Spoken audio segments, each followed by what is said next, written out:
पश्चिम बंगाल में सियासी संग्राम तेज हो गया है। इस बीच ममता की पार्टी के एक विधायक ने यह बता दिया है कि चुनाव हिंदू मुस्लिम के मुद्दे पर ही लड़ा जाएगा। हुमायूं कबीर भरतपुर से विधायक हैं। उन्होंने कहा कि हमारी पार्टी 6 दिसंबर को बाबरी मस्जिद की नींव रखने जा रही है। पार्टी का आला कमान भी इसके लिए तैयार हो गया है। इस मस्जिद को बनने में 3 साल का वक्त लगेगा। बड़े मुस्लिम नेता और मौलाना इस कार्यक्रम में हिस्सा लेंगे। हुमायूं कबीर ने कहा कि मुर्शिदाबाद के बेलडांगा में बाबरी मस्जिद की बुनियाद रखी जाएगी। आप बयान सुने फिर चर्चा। हाँ, वो तो बाबरी मस्जिद का शिलान्यास होगी 6 दिसंबर। स्टेट का मेरा नेता सब लोग को संहति दिवस भी उद्यापन होगी। मैं वहाँ का बेलडांगा में एक बाबरी मस्जिद 3 साल के लिए काम चलेगी, इसीलिए उनका भित्ति स्थापन होगी। हुमायूं कबीर चाहते हैं कि बाबरी मस्जिद बने। ममता बनर्जी से उनको ग्रीन सिग्नल भी मिल गया है। 3 साल का वक्त लगेगा। इतना तो समझ में आ रहा है कि पूरा खेला हिंदू मुस्लिम वाला होगा बंगाल में। रागी जी, उन्होंने कह तो दिया है, लेकिन मैं याद दिला दूं, हिंदू संकल्पों ने धर्म संसद में एक संकल्प लिया था कि इस देश में बाबर के नाम पर कहीं भी मस्जिद हो वो हिंदू समाज को स्वीकार्य नहीं है। तो आने वाले दिनों में क्या ये विश्व हिंदू परिषद धर्म संसद बुला करके फिर इस बात को दोहराती है।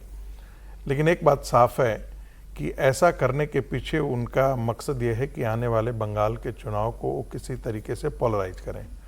ऐसे भी पोलराइज रहता है, लेकिन उसको कंसोलिडेट जिसे करना है, क्योंकि 2011 की जनसंख्या के अनुसार 30% मुसलमानों की आबादी थी। आज जब हम 2025 में हैं तो मुस्लिम आबादी मान करके चलिए कि वहाँ 30% से कहीं ज़्यादा होगी, 35-36% के आसपास होगी। ऐसी स्थिति में वो बेस लेवल उनका हो जाता है। यदि 36 के पास यदि 10% भी यदि हिंदुओं का वोट जाति के आधार पर, कॉन्स्टिट्यूएंसी के आधार पर, कैंडिडेट के आधार पर यदि आ जाता है तो भारतीय जनता पार्टी को हराने के लिए उनको और कुछ किसी भी चीज़ की ज़रूरत नहीं है। वो एक बड़ा सेफ है। यानी कि 126 ऐसी कॉन्स्टिट्यूएंसी, अब तो कहा जाने लगा है कि 143 ऐसी कॉन्स्टिट्यूएंसी है पश्चिम बंगाल के अंदर, जहां पर मुस्लिम या तो डोमिनेंट पोजीशन में है या डिसाइसिव फैक्टर हो गए हैं। तो ऐसे वोट बैंक को कंसोलिडेट करने के लिए ही ममता बनर्जी के तृणमूल कांग्रेस की तरफ से ये इस प्रकार का काम किया जा रहा है। नहीं तो इस देश में बाबर के नाम पर, जिसे सब आक्रांता बोलते हैं, मलेच्छ कहते हैं, जिसने भारत के हिंदू मंदिरों को तोड़ा, जिसने हमारे देवी देवताओं का अपमान किया, ऐसे व्यक्ति के नाम पर भारत के अंदर मुसलमानों में उसके नाम पर मस्जिद बनाने का आग्रह हो और वहां पर किया जा रहा हो। अयोध्या में या उत्तर प्रदेश के मुसलमानों ने भी इस प्रकार का इनिशिएटिव नहीं किया, किसी अन्य जगह भी मुसलमानों ने इनिशिएटिव नहीं लिया।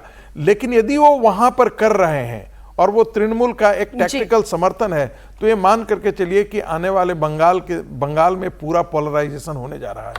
ममता बनर्जी के लिए मुस्लिम वोट का ये रास्ता तो है हर्षवर्धन जी, लेकिन क्या हिंदू वोट की कोई आवश्यकता ममता बनर्जी को नहीं है, या फिर ये काउंटर पोलराइजेशन करेगा और फिर हिंदू वोटों की व्यवस्था इधर बीजेपी के लिए भी हो जाएगी? 10% नहीं, देखिए, मुझे लगता है कि इसको कड़े शब्दों में निंदा जो कहते हैं ना, वो सिर्फ करने के लिए नहीं करनी चाहिए, ये पता चलना चाहिए ममता बनर्जी को ऐसा काम आप करने जा रही हैं। और हुमायूं कबीर ने कहा अभी तक टीएमसी की तरफ से कोई स्पष्टीकरण नहीं आया।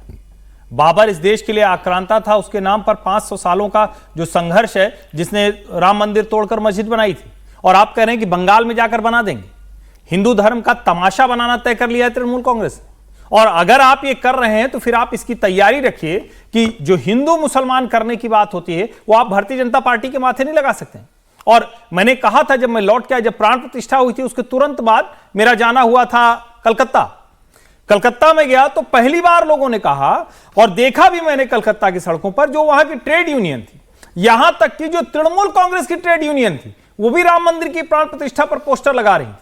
वहां बड़ी बड़ी स्क्रीन पर राम मंदिर की प्राण प्रतिष्ठा दिखाई गई थी। जिस कोलकाता में कुछ साल पहले ममता बनर्जी नाराज हो गई थी कि कुछ बच्चे वो चले जा रहे थे, अचानक कुछ बच्चे आए, जय श्री राम नारा लगा, वो कार से उतरी और नाराज हो गई। अब इतना कुछ बदल गया है, ममता अगर समझने को तैयार नहीं उस परिवर्तन को, और फिर मैं कह रहा हूं ये कम्युनल पॉलिटिक्स तृणमूल कांग्रेस कर रही है। इसके पहले भी फिरहाद हकीम के बाद की बात याद रखिए, इसके पहले भी जो ताजे मुल्क का मामला था उस मामले में याद रखिए, और बार बार जिस तरह से एहसास दिलाया जाता है कि मुस्लिमों के इलाके में तो उनके हिसाब से काम चलेगा, भाई शरिया वाला काम चलेगा, और बाकी में वो सेकुलर कानून लाएंगे। इसीलिए फ्रॉड सेकुलरिज्म, मैं फिर कह रहा हूं, बाबर के नाम पर इस देश में कहीं भी कुछ स्वीकार्य नहीं हो सकता है, और नया बनाया जा रहा है तो ये देश के संविधान के भी खिलाफ है। संविधान के खिलाफ लेकिन कैसे हुआ? मैं इस पर थोड़ा विजय जी आपकी टिप्पणी इसलिए चाह रही हूं कि राम मंदिर बनाना जैसे बीजेपी के आइडियोलॉजी में था, बाबर का मकबरा बनाए या जो भी मस्जिद बनाए ये इनकी आइडियोलॉजी में है।